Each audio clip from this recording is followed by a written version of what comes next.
Hi guys, I have another strange process video for you guys today. I've already posted a video where I talk about this Traveler's Notebook insert, which is made from mixed media paper, and I got it from scrappingwonders.com. There's the website right there. And Beth sent me this and a smaller version of this Traveler's Notebook. And I wanted to show you guys how I go about just before I work in an art journal, or in this case, this is a Traveler's Notebook that I'm going to be using as an art journal. I just wanted to show you guys how I prepare the pages, which is not actually priming them in this case because this is mixed media paper. Instead, what I'm doing is I'm just adding a little bit of color to each page, and I'm not going to talk about it too much right now because I have a whole video for you that's coming up. So I just wanted to post this one as a separate video. Those of you who are new to watercolor or new to Traveler's Notebooks might want to check out this video. If you already know about watercolors and already use a Traveler's Notebook or an art journal, this is really just a smaller version of an art journal for me, then you might not really even need to check out this video, but I thought I would post it just for those of you who want to watch it, and if you don't want to watch it, you can just skip this one. So check out this video or skip it, whatever your heart desires. So I am actually going to do a project with this particular insert, and I'm going to be doing some art journaling in this Traveler's Notebook. And so what I typically do when I have an art journal, like my own personal art journals, I don't usually share much of my art journals. I have shared a few of them on my channel, so I'll link them. There'll be a card right here with the playlist for my art journal pages that I have shared. But the majority of the pages and the journals that I've made have been my own private journals that I don't share. So one thing that you might not know about the way that I do my private art journals is I find these blank pages to be quite intimidating.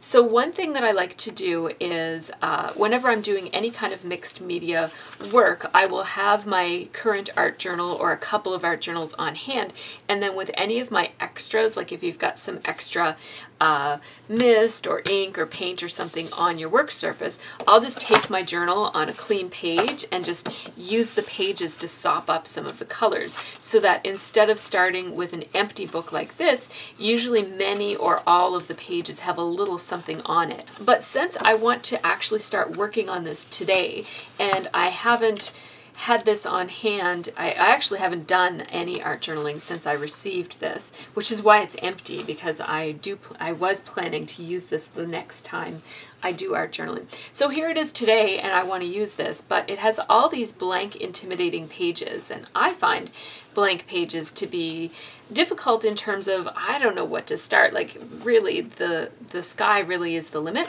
So I'm just going to go grab a watercolor set, and I'll show you what I do when I am in this kind of a situation. So I just grabbed my mason jar, filled it with clean water, and this is my biggest brush that I have. It is let me just get some of the water off of it. It is a Moderna 1-inch 25mm brush. It looks like a makeup brush. That's what I always call it, the makeup brush, when I'm referring to it in my head. It looks a lot like a blush brush. I like it because it's big. It's the biggest brush I have. I don't spend a whole lot of money on brushes. These brushes were probably $2 each. And then I also have this flat one, also by Moderna. This one is a number 12. So I just like an inexpensive brush because I am hard on my brushes. They typically sit in water like this for a good long time before I get a chance to clean them, and so I don't want to spend a whole lot of money on brushes that I feel badly about ruining. I have a couple of good brushes, but really most of my brushes are pretty crappy, which is fine because as long as it gets ink on my pages, that's all that matters. And the work that I do is usually pretty messy anyway, so there's no point in investing in really expensive brushes. So, because I'm working with water and I'm a bit klutzy, I'm going to make sure I have some paper towel on hand. both for kind of blotting and also for cleaning up my messes. So the other thing I have here is I grabbed this says the Pastel Dream set from Prima, but this is actually what I call my All-Star Prima set. So these are, I have 4 different Prima sets. I have the pastels, the tropicals, the whatever they call the neutrals, I think they call it Decadent Dreams or Decadent something, and the brights. So these are my favorites of those colors, and I just numbered them so that I know what I'm using.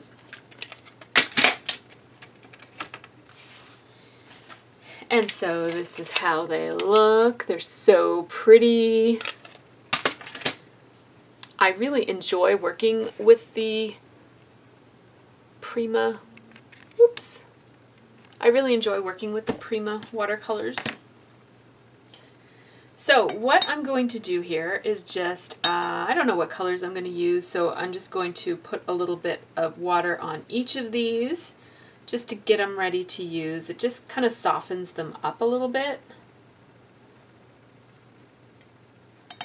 I know I'm not going to use any dark colors, so I don't need that one, for example, the black or the pink, or even that reddish pink number 39 is a little bit too dark for me. I'm only going to use and actually probably that green I didn't have to wet either.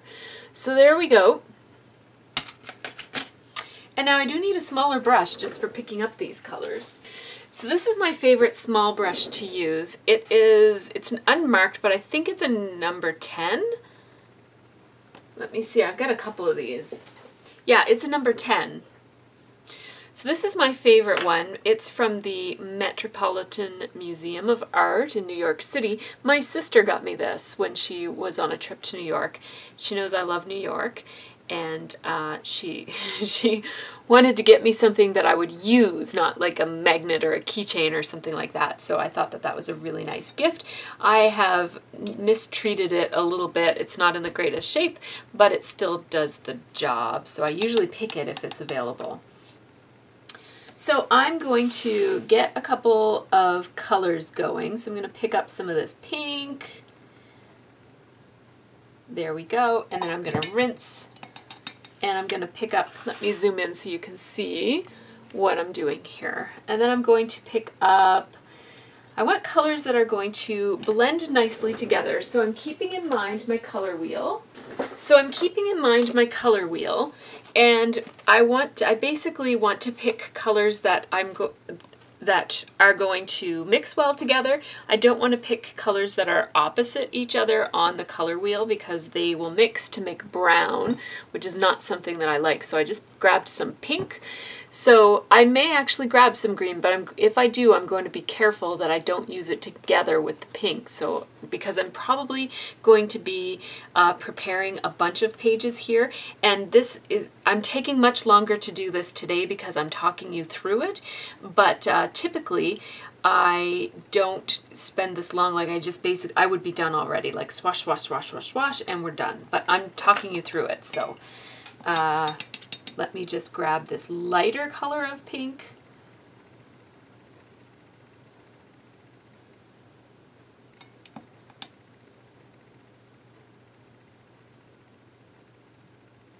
I want more of this. It's kind of like a peachy color. And now, I really enjoy this color of blue. This is number 7.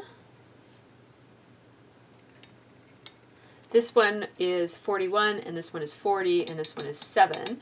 And then I adore these colors. They're a little bit more difficult to mix, these light ones by Prima.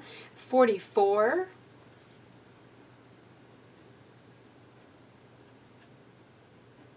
And then my friend Stephanie gave me this. I don't know where she got it, but I love it. So I'm going to pick up a couple more colors. I'm going to take this green. Oops. That's not what I meant to do.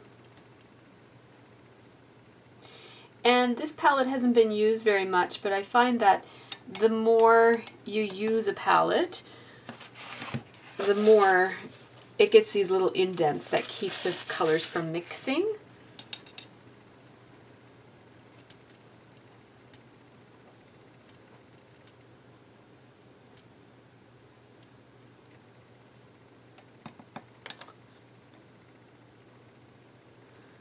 some of my favorite colors. I love these. And now let's not forget the neutrals. Neutrals are very important. I don't have any browns in this palette. I like this gray. Really like this gray quite a lot. I don't have any browns. Oh well, let's take some orange. That will need to be lightened a lot. So I have these colors here, and I'm going to add quite a lot of water to them.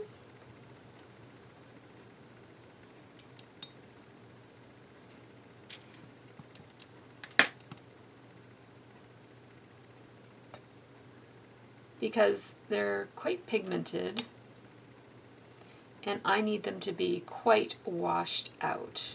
So I'm taking my wet brush and I'm just wetting this paper. I'm not soaking it. This isn't watercolor paper, so I don't really want to soak it. But then I'm going to pick up some color and I'm going to paint it on like so. And that just gives this page, instead of being white, it's just a couple of different shades of bluey green. Very pretty. I like that a lot. And I want these to be very, very subtle. And so I just hit that with my heat gun and it dries it fairly quickly, and the mixed media paper holds up really well to so much water. So you guys know my work. My work is never that light, but that's just a starting point. So basically that is like a color inspiration. So we've got some blues and greens on that page.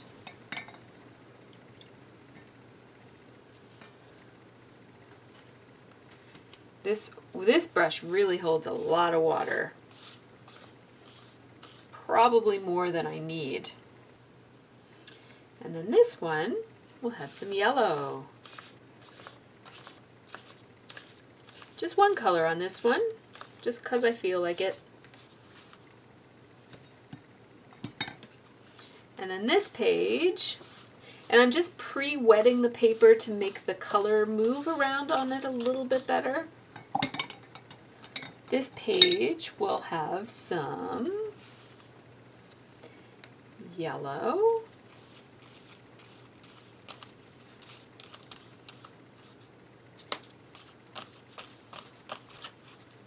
and a little bit of gray. Oh, look at that. We got some mud happening there. Let's just drip that off.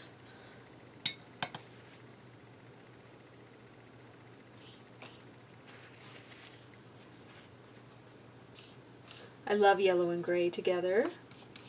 Let's get some of that going.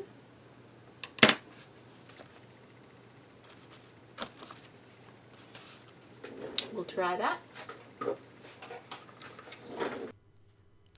Okay, so I sped up the rest of this process because it is quite repetitive. Just taking a little bit of this beautiful green color here, which is one of my favorite colors, although it does come out as a little bit more yellow than I remembered it being, but I do quite like it. It's a citrusy green. And so I'm just topping up my paint colors here.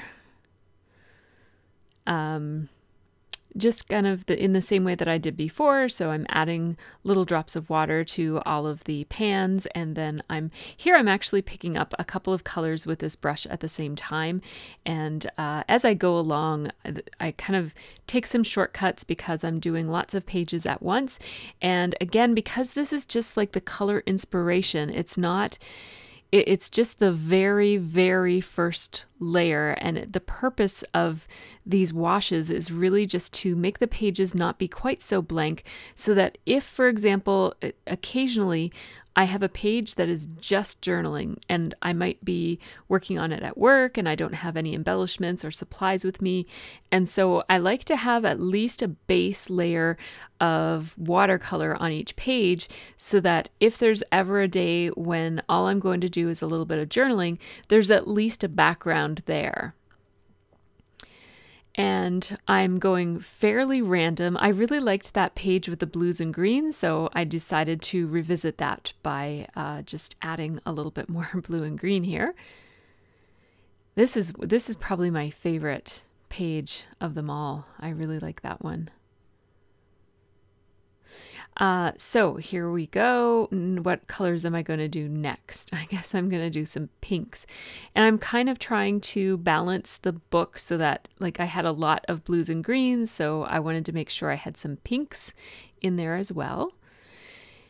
And you'll notice on the right side of this page, the watercolor is a lot more smooth and blended looking, and that's because on that side of the paper I pre-wet the paper with my large wet brush, whereas on the other side of the paper I just brushed it on like I did here. So see, in this case I didn't pre-wet my paper either, and very, very light color washes here. So some of them are quite dark, but some of them are quite light. And then I just decided to just splat the green right onto the page. I like that look a lot. It's kind of like an ink blot, like a Rorschach test. I took a seminar on how to interpret the Rorschach when I was in grad school, but I've never administered it since then. It's not a test that we use all that often. So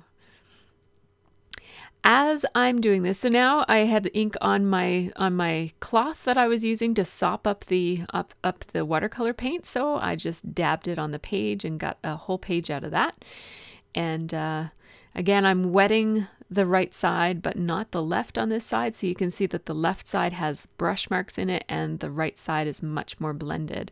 And that's, the more water you use, the more the watercolors tend to dance and blend in together and look really smooth and watery. And when you don't add, when you add less water, or you just use the water on your brush, for example, then you get more of a brush stroke look. And they're both nice looks. It's just two different options with the same product here. I'm loading up a little bit more of these blues and greens because they're just so pretty, and I love that paper. The one I mentioned was my favorite, so I'm going to try to recreate that one. Not exactly, but just kind of use the same color scheme because I liked it so much I thought I might want to do 2 pages with that same color scheme. They're far enough apart that it doesn't really matter, and by the time I layer other things on top of it, they won't look very much the same anyways.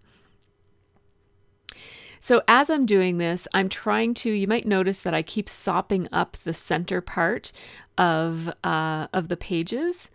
And again, I just kind of dumped my tray, my little palette right on there. And then I sopped up some, I blended it all together, but then I added a couple more little drops that I didn't spread out just to allow myself to have a bit of extra color there. I'm trying to get all this watercolor off of the palette before I put it away. There's no point in wasting anything. So that last page is very, very subtle. And so just making sure that they're all dry, I am going to start by making a page. So I want to make sure that they're all dry. I'll probably use the first one, but you never know. Sometimes I'll jump in the middle, so I'm drying them all really well. So here is my unwhited traveler's notebook with mixed media paper. As you can see, I used a lot of water and it has held up fine. I mean, you know, it's starting to bulge a little bit around where the staples are, but that is to be expected. I really did use a lot of water on it, and in order to prevent the seams from just getting so puffed up and the fibers in the paper breaking to the point that it doesn't hold together anymore, just make sure that you try to concentrate your water to the outer parts of the pages and try to not let it accumulate too much in the seam like I did. That probably wasn't all that helpful, but I don't care too much about that kind of thing because I'm going to be binding this whole, like covering this whole piece of outer paper with stuff at the that's the very last thing that I'll do when I finish this project. And so when the time comes, I will show you how I do that. So this is the first page that I made in this book. If you are interested in seeing how this page came together, it's a really quick, playful page that I didn't think too hard about. Make sure you check out my very next process video. Thanks for watching and have a really great scrappy week.